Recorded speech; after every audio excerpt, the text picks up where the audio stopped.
All right, welcome all. Thanks so much for joining us this evening. We'll wait just a moment or so to let people join in. As always, we love to engage with you in the chat. So we thought this evening you could certainly just say hello. That's more than enough. Another thing we might be interested in hearing from you is what book you've read or interested in reading that you might want us to choose for our next book club. You can think about that through the entirety, but feel free to pop it in if you have something that jumps right to mind. And then we will get started in just a minute. So please feel free to say hello, to share.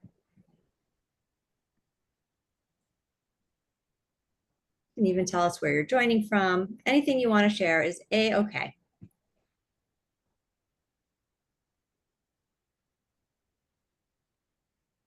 Okay, so I see a lot of familiar names and I see some that I'm not sure have joined us before. So if you're joining us for the first time, and a special welcome to you. We're happy to have you here.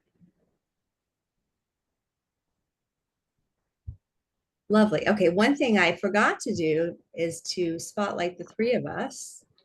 So let's do that.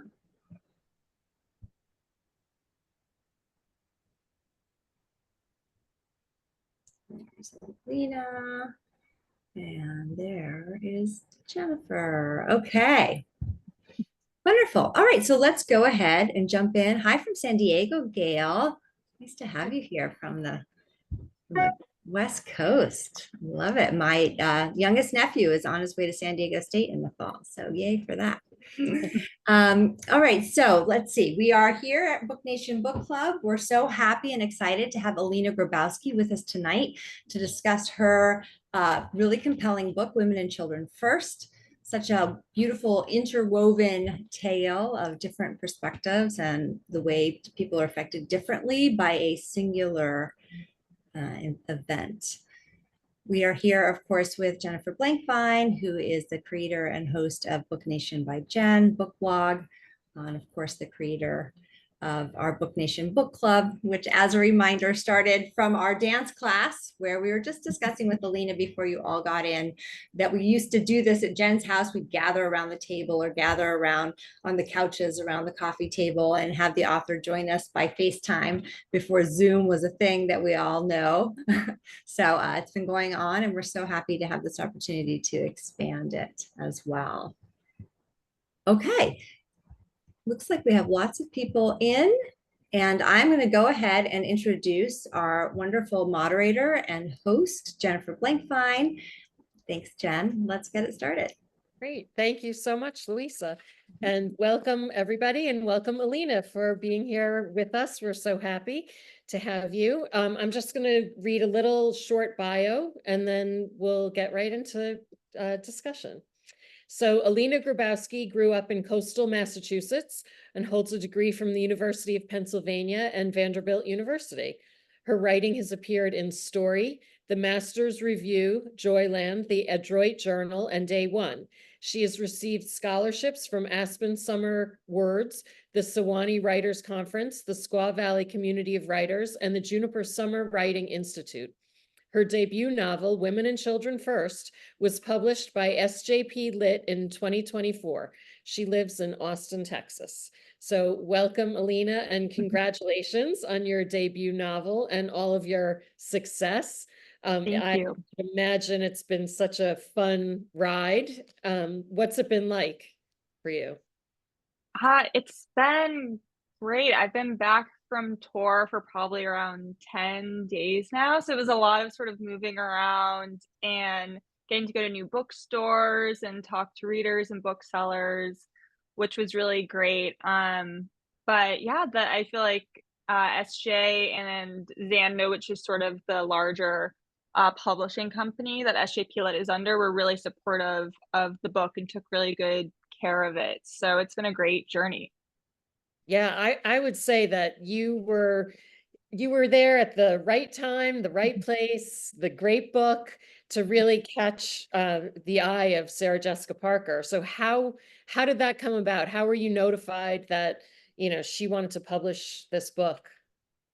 Yeah, so whenever a novel is going to be sold, essentially your agent takes it out on submission for folks who are not familiar with the process. So my agent had sent the manuscript to maybe a dozen editors and pitched them, and she sent it out on a Monday, and I hadn't expected to hear anything for a little bit. And we had actually submitted to Zando because Emily Bell, who became my editor, was there, and she used to be the head of FSG Originals, which published Catherine Lacey and Laura Vandenberg and Lindsay Hunter. If you're familiar with any of those writers, she published a lot of very like voice-driven work by female authors. And so I asked my agent if we could submit to her now that she was at Zando, and my agent thought that was a good idea. So my agent called me on Friday. It was near the end of the day, I remember. And she was like, "Guess who loves your book?" And I had assumed it'd been one of the editors that we had submitted to. And then she said Sarah Jessica Parker, and we were both just laughing on the phone because it sounded so absurd. And we didn't know that Zando was going to forward it to Sarah Jessica also, because the way they work is they have a lot of imprints with what they call like influential people and institutions. So like John Legend has an imprint there, but like the Atlantic also has an imprint. So it was very, very surprising. And we were also supposed to have a call because they were interested in buying it on that Monday, but it was the Met Gala, so we had to reschedule it because SJ was going to the Met Gala. That's so crazy. And had you followed her before, like, just the books that she had been publishing?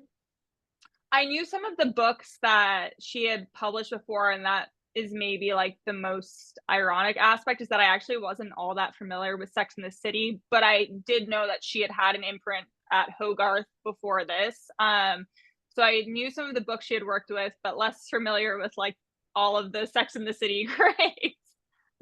Which is funny because maybe you don't even realize the power that she has if you didn't even know about Sex and the City, because, the people that follow her, I think really, she has such a big following, Yeah, she definitely, I feel like I really didn't understand her reach because I, of course, knew who she was. I mean, she's a household name, and my generation in particular, too, which I'm a millennial, I feel like a lot of women of my generation are going back and like have watched, all of Sex in the City. But yeah, I don't think I realized quite like how loyal people are to her. And she has like she has a shoe company as well, and she has like a storefront in Manhattan that she will actually work at sometimes. And so I guess it's like a thing for people to visit Manhattan and like go to the shoe store. She has like this whole sort of audience that I wasn't fully aware of. Yeah, it's crazy. And she's also such a huge reader. She's always Yeah, book. yeah, she's a really voracious reader.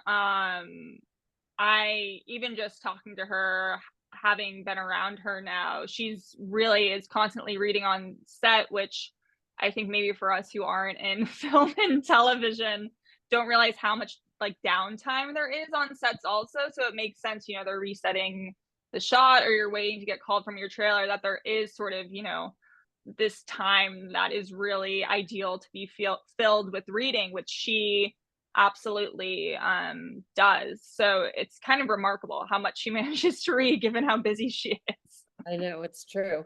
Well, you were very lucky that she got her eyes on your book. It's a big accomplishment, right? Because you really have a lot of great publicity through her. So now, did you always want to be a writer?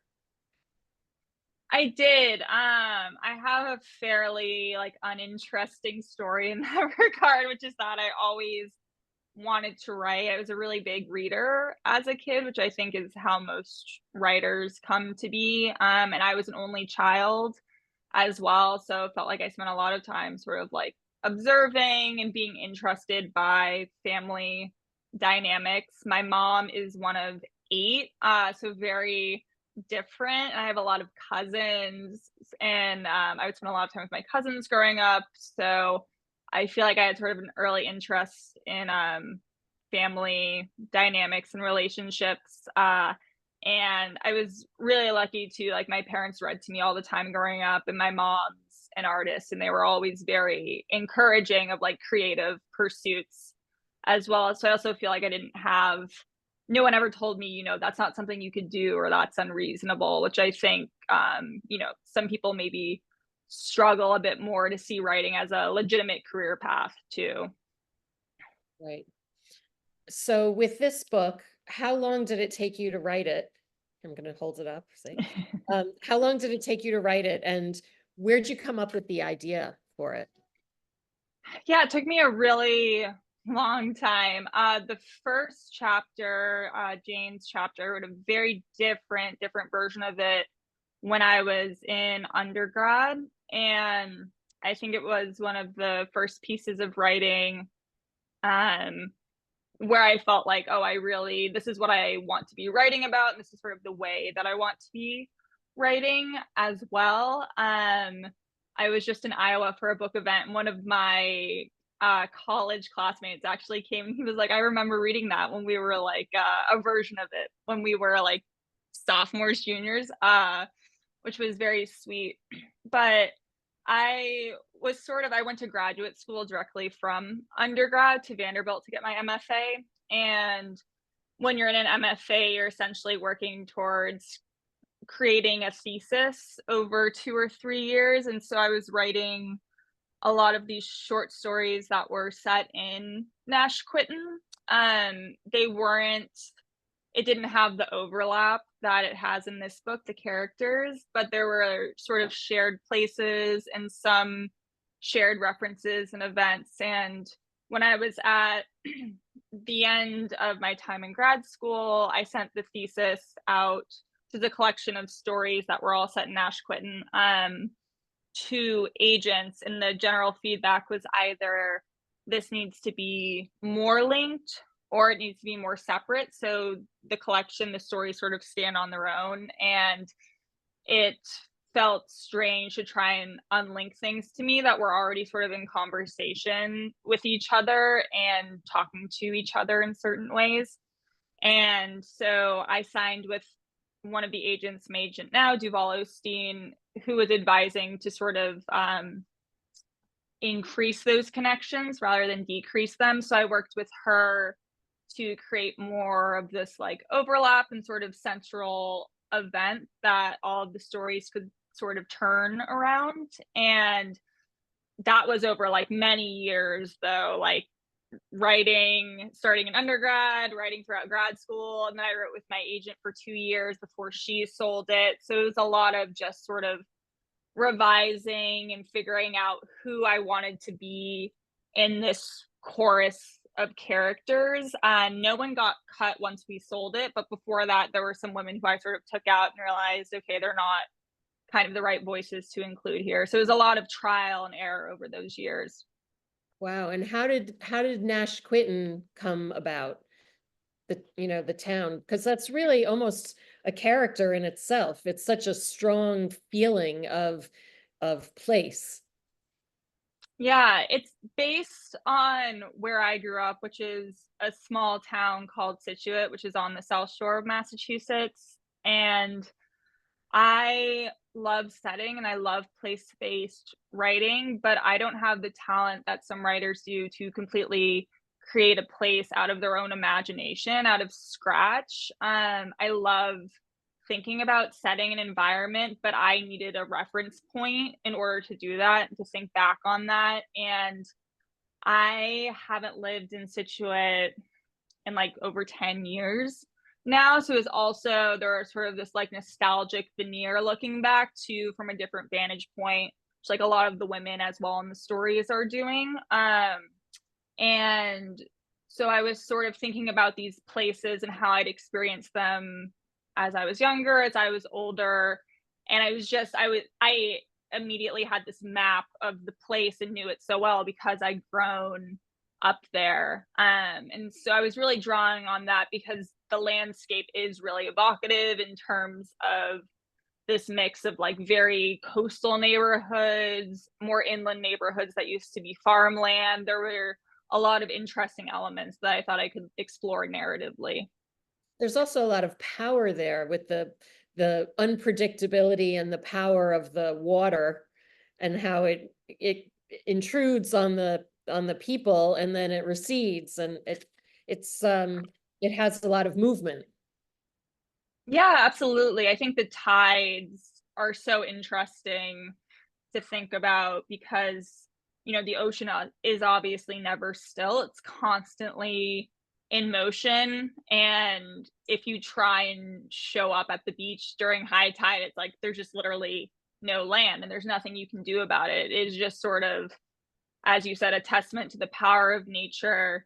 And one of the images that I drawn in the book is this is a storm that breaches the seawall during the winter and floods one of the coastal neighborhoods. And my town had made the cover of the New York Times many years ago because that happened. This like blizzard sort of stirred up the sea, which mixed with the snow. And it just created this incredibly powerful force that sort of devastated that strip of the town. And it's such an interesting element as well because the beach is like, it's leisure, it's summer, it's people who come to temporarily enjoy the town. It's also industry for people who work, with fishing or other elements that are tied to it. So class is an element of the book as well, and this idea of like ocean as necessity or as leisure or as work is all sort of tied up in that as well. Yeah, that's one of my favorite kinds of settings, with the different classes of people in a vacation town, but there are people that live there all year round. So it's an interesting setting. Mm-hmm. So this story is woven together brilliantly, and it seems very complex from the outside point of view. How did you decide to include 10 different points of view? And also, how did you organize your thoughts to make sure that everyone was kind of tied together, tied to the setting, tied to the tragedy? Yeah. Yeah, it was an interesting process.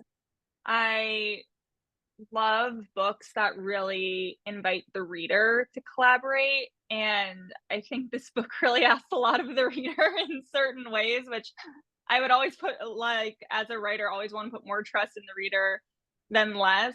What I hate is being felt like I'm being talked down to or delivered, like hit over the head with like a message or an image when I'm reading. And so I wanted to create a book that had a lot of different voices for the reader to engage with. I'm a very voice driven writer. That's always my way into story. And so I think some writers have an image or, an idea of something they want to happen. And I'm always sort of following someone that I've heard. That's how I've always been. And so that felt very natural to me.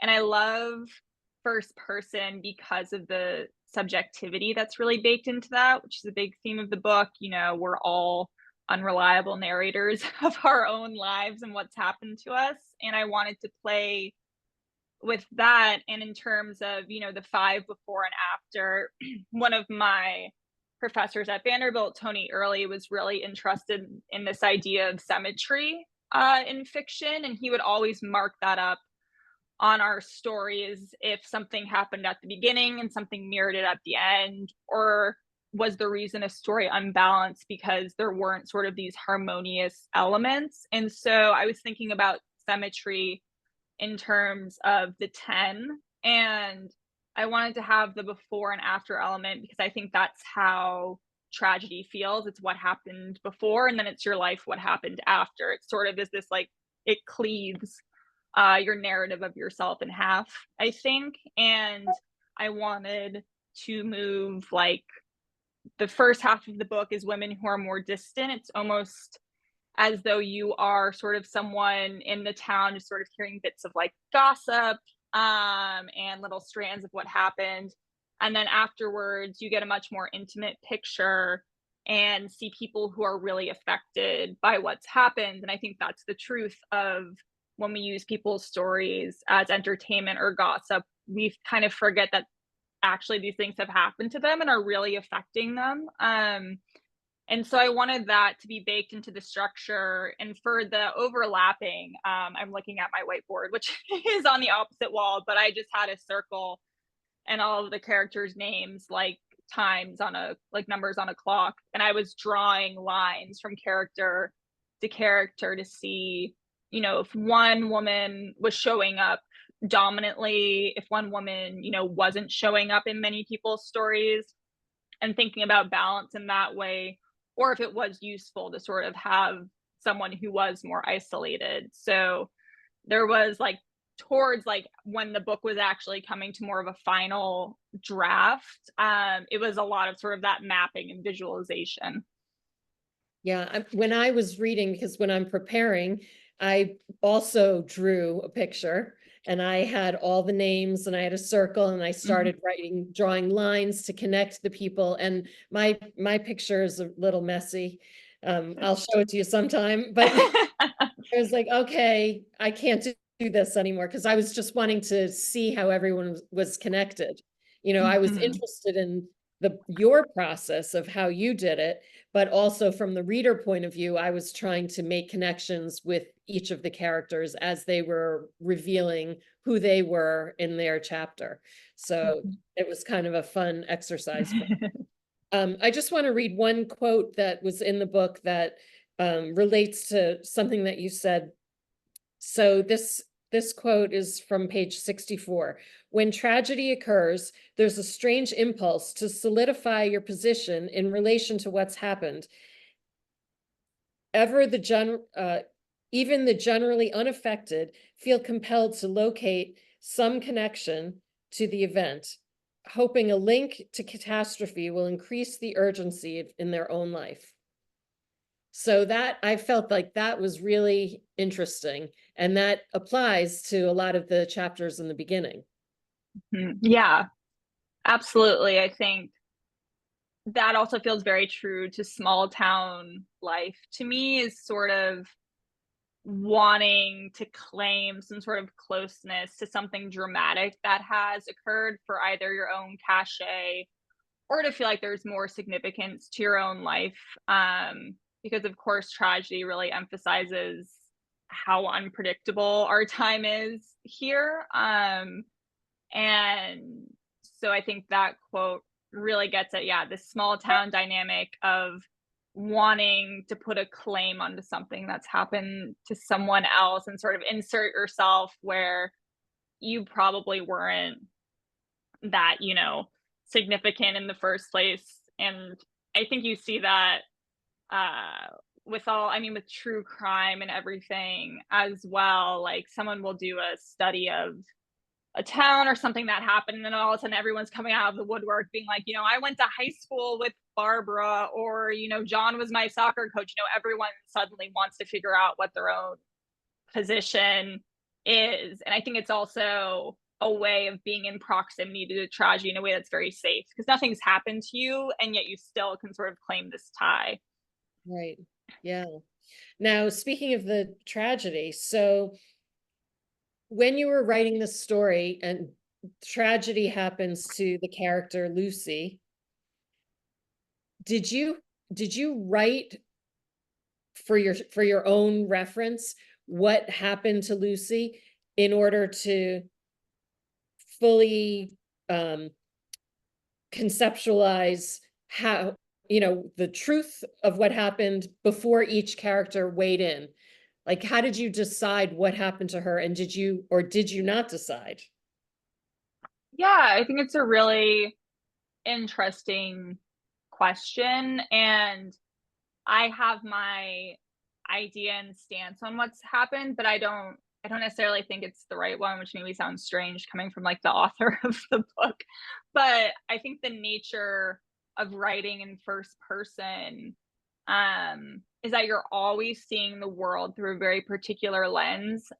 In third person, you have a bit more distance. So even if, you know, the narrator sort of occupying the perspective of someone, there's still sort of this idea that they can sort of look over the world almost, where when you're in first person, you're like very immediately in that person's consciousness. And so I was always just thinking about, okay, well, what does Mona think happened? What does Layla think happened? Less so, oh, I have this definitive answer of what's happened, and then I'm going to complicate it through all these women. It was more just sort of being interested. And I think I kind of had to not know myself as well. I think if I had known, that it would almost be more difficult to come up with the other options in a way. And so it was really just moving through these different viewpoints and imagining what they would have heard, if what they would have seen, and how that would affect sort of their conception of what happened on that night. Marina is obviously like the closest to that event that the reader gets, and I wrote the book in the order that it appears. So I felt like I had a halfway point, and I was like, okay, I think I have some more ideas now about what's happened. But I was very much in the minds of the women, sort of trying to figure it out as I went too. Wow. Okay. At this point, I feel like maybe if you could just give us just a short little brief description of what you think the book is about, or what the premise of the story is, so that we all can be on the same page. Yeah, absolutely. From like a kind of plot perspective, I would say, the book circles the death of Lucy Anderson, who dies under somewhat mysterious circumstances at a house party one night. And you kind of unravel what the townspeople think have happened to her through 5 women who tell their stories before and after the event. And more thematically, I think it really is a book about narrative and how we craft our stories of what we think has happened to us and what we think has happened to others, and how our truths are sort of constantly contradicting each other, and that there is no, ultimate truth. I think the book is really about the ways that we're all moving through this shared world with our own very different narratives about even things that we have, experienced with others. Yeah, and you talk about what appears to be the truth in different ways all throughout the book. And I know there's one point in the very, very beginning in Jane's chapter, and I think she's talking about her mom. I guess her mom is not well. Yeah. So it says, "What if it's all in my head?" she asks one day after a doctor suggested meditating twice a day to prevent the flashes. "It's not," I said, "but even if it was, it'd still be just as real."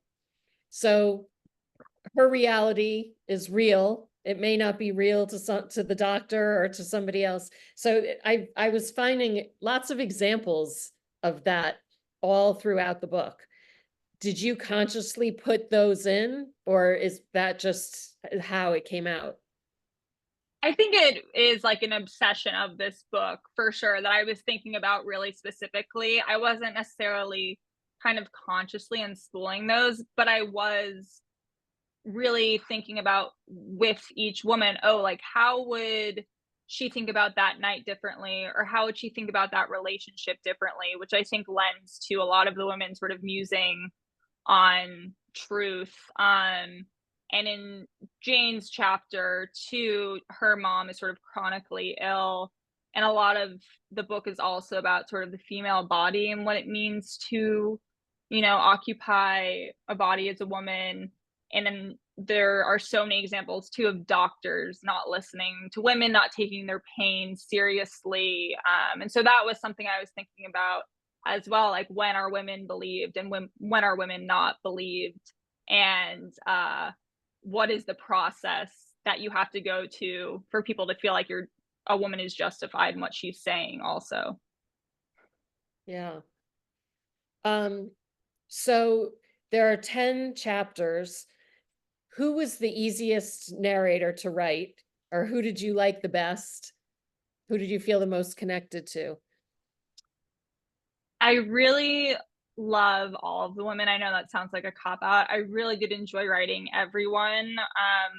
Mona is one that was particularly fun to write, and that I've heard from quite a few readers that that sort of her chapter is their favorite. I think because she's so sort of like bracingly honest, and doesn't necessarily worry what people think about. She does. She's insecure in certain ways, but she will speak her mind. And for me personally, I oftentimes am thinking about how I'm perceived, or how is what I'm saying being taken in by whoever's listening.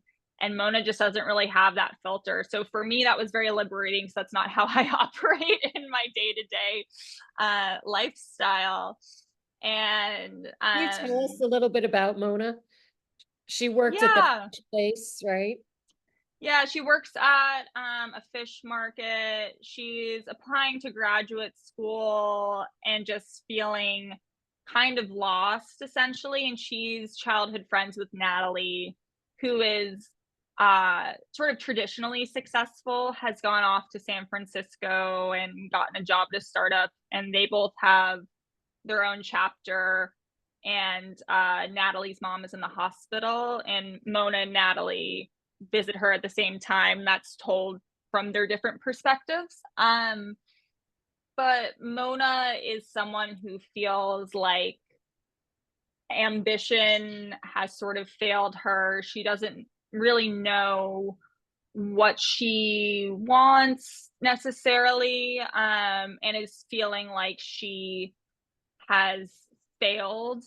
And her parents are also wealthy, and so they have essentially bought her a house back home where she grew up, which she is living in. So she's sort of like faux independent. Like, yes, she works at the fish market, but also her lifestyle is very much cushioned by her parents' financial situation.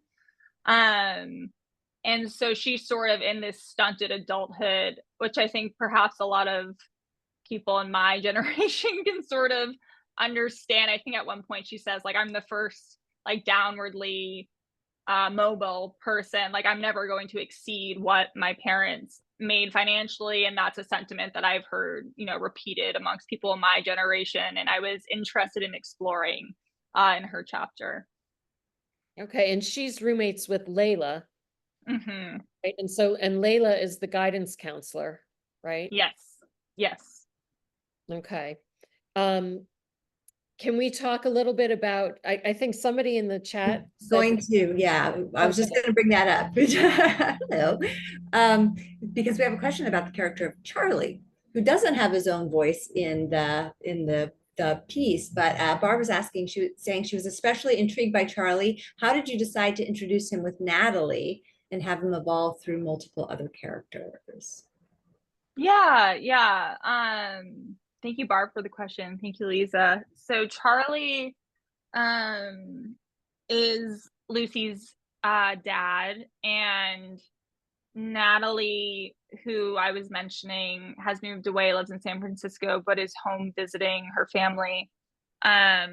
She runs into Charlie at the hospital on the night that Lucy ends up there. And I wanted, sort of like I was mentioning before, for the reader to get this distant introduction to some of the people who end up being kind of major players in terms of Lucy's life. And Charlie and Natalie have this very sort of physical moment on the elevator. He kind of breaks down and she hugs him. And I was thinking a lot about physical touch and the comfort of strangers as well, and intimacy. Intimacy, I think, is a big theme of the book. And so I wanted Charlie to appear in this sort of distant way, but then have this moment of unexpected intimacy with this character. And he comes up, as sort of Barb mentions in her comment, in other chapters. He's Ray, who is a bartender in the town's godfather. That's probably his other most significant appearance besides Bryn's chapter, I suppose, who's his wife he's separated from. And so I think even in hearing me talk about it, you're probably like, this is a lot of different sort of,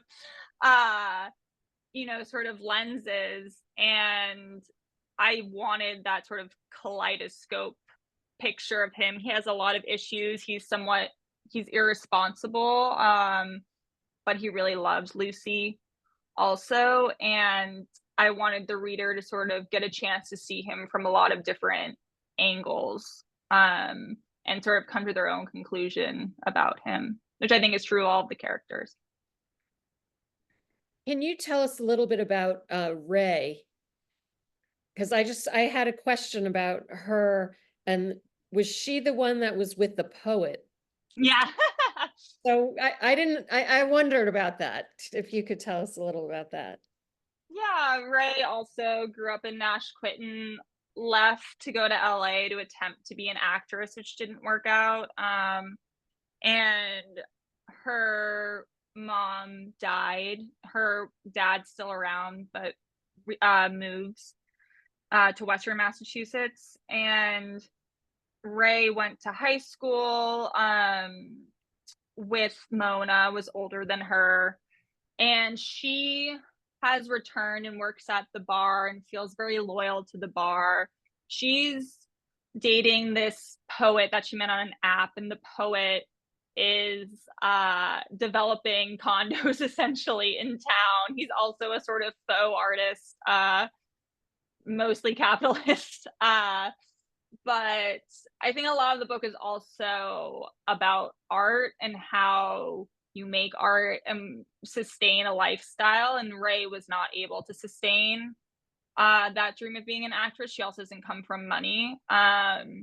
Whereas the poet has plenty of funds to kind of just fuck around, for lack of a better word, and do kind of whatever he wants. But Ray's very close to Lucy through Charlie being her godfather. And they had sort of a special relationship, and Ray had also sort of witnessed her have a seizure at the beach one day, which Lucy has epilepsy in the book. And so Ray sort of was able to see during that time she had a seizure at the beach. A lifeguard had to help her, who she went to high school with.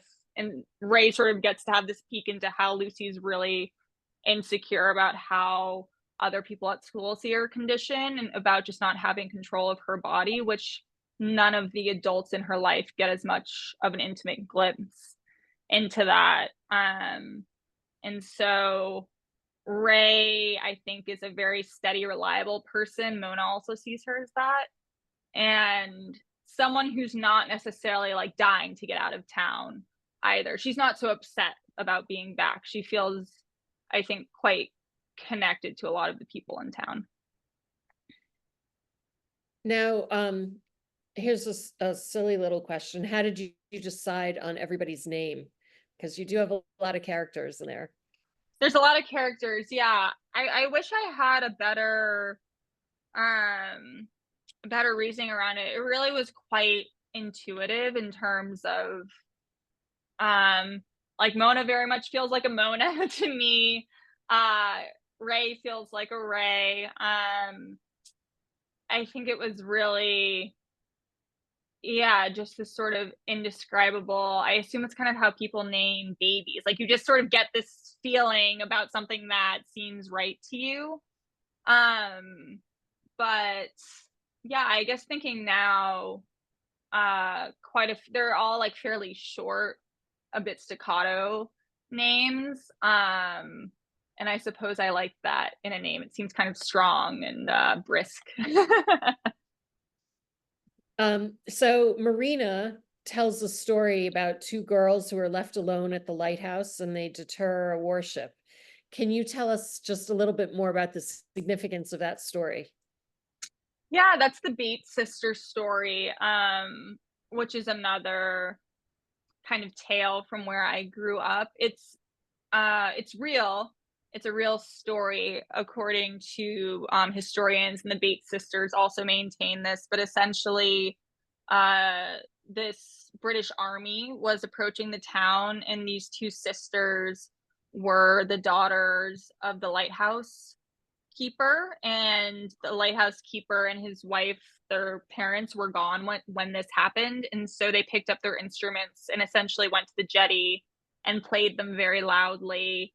And supposedly the army on the ship heard this and thought an entire army was approaching, and so they decided to back off and not come to shore. And so the sisters essentially saved the town from invasion. There's like a children's book about this. Like, it's very much kind of lore where I come from. And I always thought it was a very interesting story. It's obviously a story of, you know, female empowerment on one hand, of these two young girls who were able to you know, drive off a much larger force and save their town. But it's also this kind of interesting story of like deception and of, you know, behaving in a way that makes you seem stronger or more powerful than you actually are. And I think a lot of women in the story are trying to sort of project an image of like power or confidence that they don't necessarily feel at their core. And I mean, so much of the book also is about, you know, truth, as we were talking about. And so I thought it would also be interesting to bring in a true story from where I grew up and have readers be like, oh, is that, I mean, readers who aren't from the area will probably be like, oh, she just made that up. I do have it in the author's note. And then people from the town will be like, you know, wait, was that, you know, that story? So I thought it tied in thematically to the concerns of the book too. Yeah, very interesting. Let's talk about the Lucy's art project, because Yeah. that's sort of that's art, it's empowering, we think, I think anyway. Mm-hmm. Can you tell us a little bit about that project? And you know, I thought it was interesting that her mother did not think that she was doing this kind of project, and had a conversation with her cousin Eric, and he did not reveal that he knew about the photography project, so he kind of did not tell the truth to his aunt. So Mm-hmm. can you tell us a little bit about that project? Yeah. I think I feel tenderness for Eric. I think he was really trying to protect his aunt in that interaction, and also be loyal to Lucy. But Lucy sort of has this really textured dark mural on her wall that she's been making, this very 3D medium, and this like sort of more secret photography project that she was working on is very different from that. And that's very tactile. And then the photography is kind of fascinating to me because you're trying to capture a specific narrative, like your way of seeing. And she's obviously staging these photos. So she's really trying to bring in her own particular version of the world and sort of freeze that on film. And Lucy is someone who feels like she doesn't have control of her body because of having epilepsy. She doesn't feel like she just has a lot of agency necessarily. And so I think the photography project is a way of really trying to assert agency. And she's someone who's very much looked at. I guess hopefully most of y'all have read the book, but she was filmed having a seizure. And so this is sort of also her way of, oh, I'm going to capture other people now. Someone has captured me, but let me capture other people in my own particular viewpoint. So I think it's like, you know, a rebellion in one way. It's this assertion of agency and just her really trying to create and maintain a vision that is wholly her own. So were the photographs that she was taking of other people, or were they of her? Because I feel like I read that they were mostly of her, and in the end, when her mother was meeting with Rob, he said that she was going to do some pictures of him and then she didn't. Definitely a mix. She took some of Sophia as well, who is her best friend, who has her own chapter. But a mix of sort of capturing others, then also being able to capture herself the way she wanted to be seen. Right, because didn't Eric have like a little video of her in the very Mm-hmm. beginning? He was looking at a video and then he put it away quickly. Yeah. It's all very mysterious. Not many answers. It's not a book of many answers. No, lots of questions though. Why not include any chapters from the male perspective, like from Eric or from Rob, where we learn a lot about, or enough about both of them? Yeah, I knew from the beginning that I didn't want to have any male perspectives. I knew it was going to be a project that was focused on women's voices and points of view, and this is very much a book about how men often, incite violence or I don't know, unpleasantness towards women, and um, it's interested in seeing the world just through their point of view fully.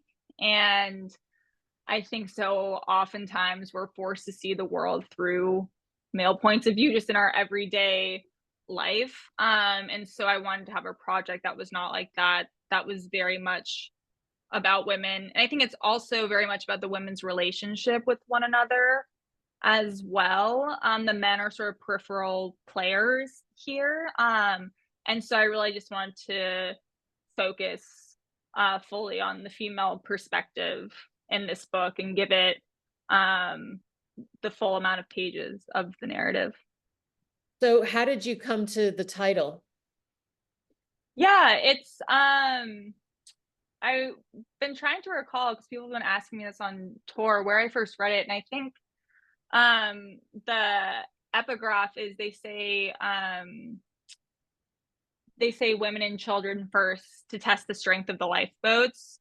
And that was a quotation I think I read in an essay, and it's usually attributed to this woman, Jean Carr. But I had to get the permissions for the book, and it turns out that there's no evidence she actually said it. It was just attributed to her at some point.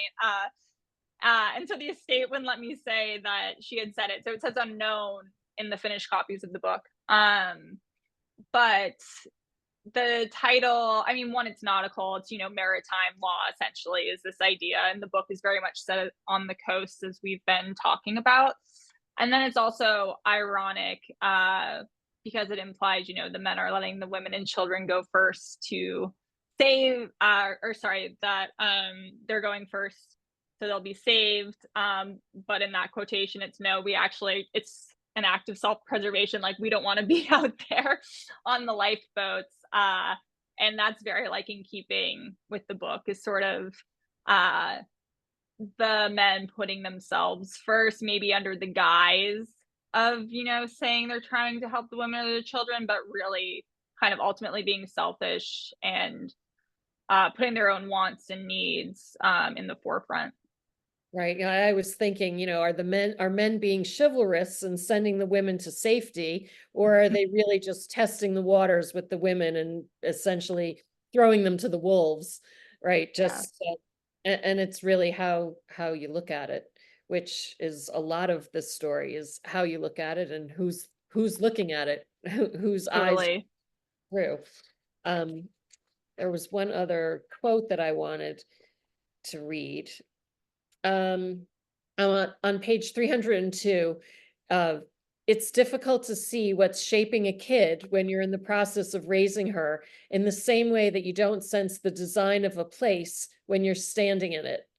So that was another quote that Bryn was saying. And then after she said that, she was talking about looking down on the ground from an airplane and seeing how, it's all patchwork and how everything looks so different from a different point of view. So I thought that was pretty interesting. And then there was another one on page 320. And like a kaleidoscope, oh, this is the last sentence. And like a kaleidoscope, it shifts into something new yet familiar, the same story in someone else's mouth. So Yeah. that's a good line. I like that line. Yeah, I feel like those are great quotations you've chosen because I think they're really what's at the heart of the book, which is just how much your individual perspective can really change and color what you're looking at and how no one's ever entirely matches up. And I think in term, Bryn is Lucy's mom, and I think she has a hard time seeing Lucy for who she truly is. I think that's sort of a tension that comes up between the moms and daughters, is like they have a lot of trouble seeing each other and the way they themselves uh, see themselves or see the other one. And so, this idea of sort of staring at the same thing, but totally having it be split and not replicated. I think, yeah, that idea of the kaleidoscope is really central to the book. Yeah, and I felt like at the end, when Bryn, the mom, was really sure that Lucy just fell, and she was sure that she didn't care about photography.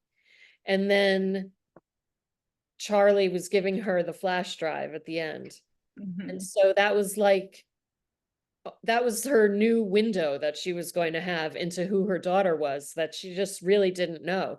So it's very interesting that everyone is very sure of what they think about the whole situation, but nobody has all of the information. So it's really hard to know what the truth is. Yeah, and I think that's so human, is that we obviously only have our own eyes and our own mind to make sense of what's happening. And I'm sure we've all had the experience of like recounting a memory with someone else who was there, and you're like, this is what happened, and the other person's like, no, it's not, like that's not how it went down at all. I think especially like the longer the memory is in the rearview mirror, also like the more time you have to sort of shift it and mold it into something that kind of fits in with your personal psychology and idea of who you are and like what you've experienced. Yeah, it then becomes But your story. You're right. yeah, You read it and it becomes your nicely packaged story. yeah, and I think it's also like, what are you willing to confront and what are you not willing to confront, especially in terms of people you love, because I think when you love someone, you want to think that you know them more intimately than anyone else, and you have sort of this specific window into who they are, and it can be really hard to accept that your conception is actually not perhaps in line with who they are, who they thought they were. But yeah, I think it can be hard to rearrange your own ideas of the people closest to you. Yeah, I think Bryn was having a hard time with that, but maybe towards the end she was opening up to the fact that maybe she didn't know everything and she was willing to explore what she might not have known. Yeah, and I think all of my favorite books and short stories, it's, you close the last page and you can imagine the lives of the characters going forward, even though, your time with them in terms of that particular narrative is done. And I definitely feel that with these. I'm like, oh, Bryn has, she has so much more ahead of her in terms of coming to terms with who her daughter was, and sort of making peace with what's happened. And I think that people are also oftentimes like, there's that initial resistance, but that we often end up being more flexible and able to sort of, we can redo those conceptions of people. It just takes time sometimes. And I think Bryn just needs some time. Yeah. I just want to highlight a couple of things that have come up in the chat. First of all, going back, because there was an interesting comment when we were talking about our sort of innate tendency to link ourselves to tragedy as part of our own identity. And Maura says that she says, I have to add that it's not even necessarily small town in terms of wanting to connect with tragedy. In larger scale tragedy, everyone also loves to tell their own story. So I thought that was a great comment. And then a couple questions that have just come in.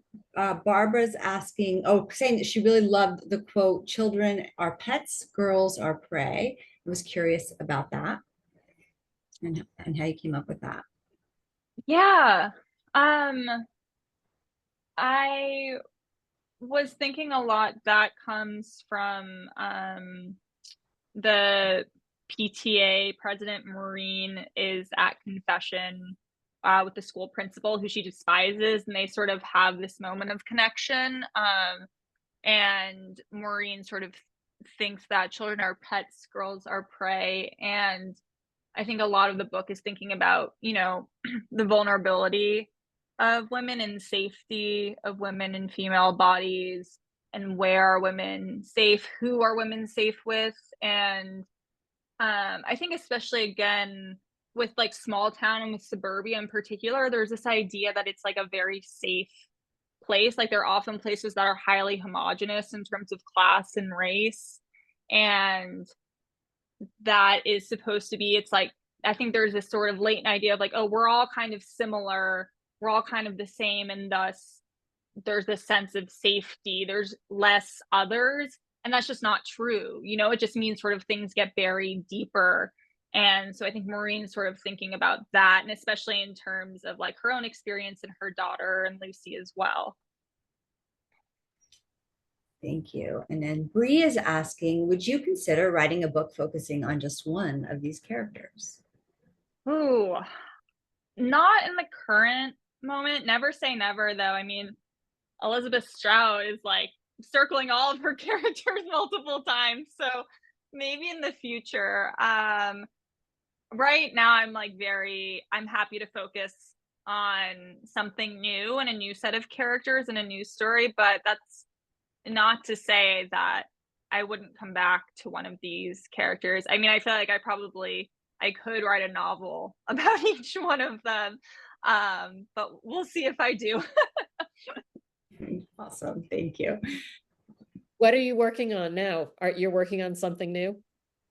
Yeah, I'm working on something new. It's in third person, which has been kind of a relief after this. But it's omniscient. So the narrator sort of has access to multiple people's thoughts. And right now it's centered on a family, particularly. It's a family of 4, and the father sort of does something that breaks the idea of the family and who they are. And it's sort of exploring that. One of the daughters becomes a writer and sort of repurposes what's happened. So still ideas of truth and narrative, but one single narrator taking you through it. Right. So that might be easier in some ways. Is it going to be set in the same town? Not the same town right now. I think it's gonna have a couple of different settings. It's starting in Massachusetts currently, which seems kind of inescapable to me at this point. But I think it's gonna have a much larger scope. In this book, I think traverses like a year roughly, and this will be much larger in terms of time. Okay. Just going back to Women and Children First for 1 second. Yeah. That book would lend itself nicely to like a little 10-part limited series. I feel like, I don't know if anyone's watched the show Broadchurch, but that was sort of similar in some ways, a moody setting, a mystery. Each episode was about, one person that could have been involved in a crime kind of thing. What's happening with you? Is there a possibility that you could make it to the screen? Yeah, my film agent calls the book Mayor of Easttown crossed with Virgin Suicides for the film and TV references, which I love. I can't say much about there is I'll say I'm having a meeting, but it's really hard to get projects to actually go to screen. You know, so many things get optioned without, getting actually turned into production. So fingers crossed. I would love that. I would not be the one writing it, but if someone else wants to take it to the screen, I think it would be really cool to have just like an amazing cast of 10 women. I mean, I would certainly watch that. So fingers crossed. That would be really great. So here's a question. What have you read lately that you enjoy? What do you recommend that we read? Oh man, I've had a great summer of reading. Been reading a lot of big books. If I'm actually my laptop balanced on The Bee Sting by Paul Murray, which is a big book. But I read his novel Skippy Dies, which is an older novel, which follows sort of this cast of characters at an Irish boys' boarding school. And it's incredible. It's third person, but it's like you get in the heads of all these different characters, and it's really moving. And he's just a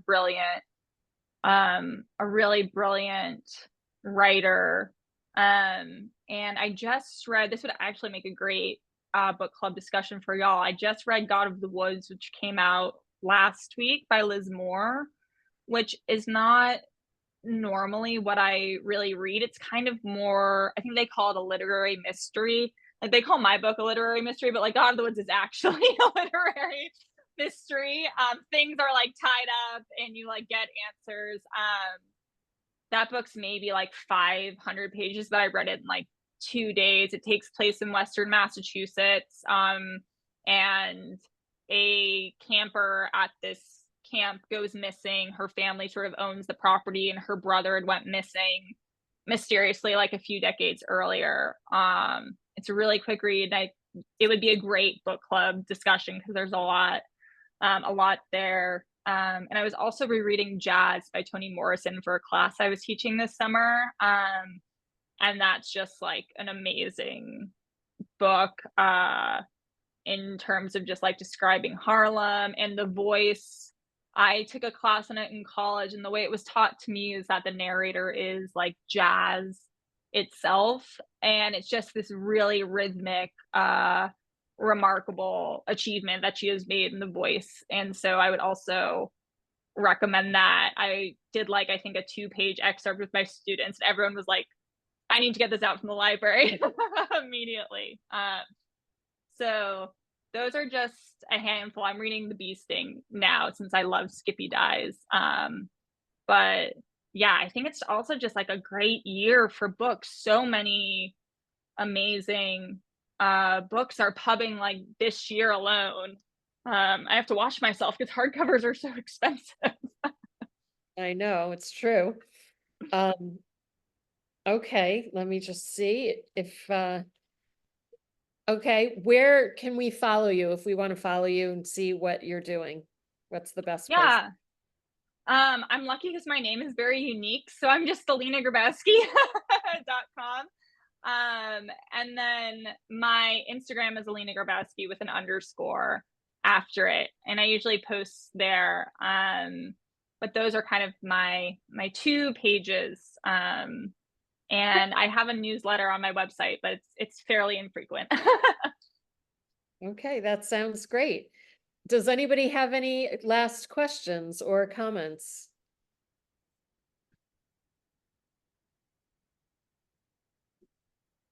No? I think you all did a really great job of covering a lot of this book. And I also think that it's been illuminated for us how much this really is a book that inspires a lot of questions. And it sounds like the intent is exactly that. And that it's okay not to have them answered, right? Because we get to answer them for ourselves. Definitely. Excellent. Yeah. Thank you so much, Alina. It was great to meet you and to have you here and to chat about your book. And I know everybody enjoyed it. Here it is again. I like to show it. And thanks. It was great to spend time with you. Appreciate it. Thank you so much for having me and for the questions. I really appreciate it. Of Yeah, course. thank you all for joining us. And I have all your suggestions written down that you put in the chat, including Alina's. So we will confer on our next book choice and keep you all posted. Thank Excellent. you all and have a wonderful rest of your evening. Thank Thanks, you. Bye. everyone.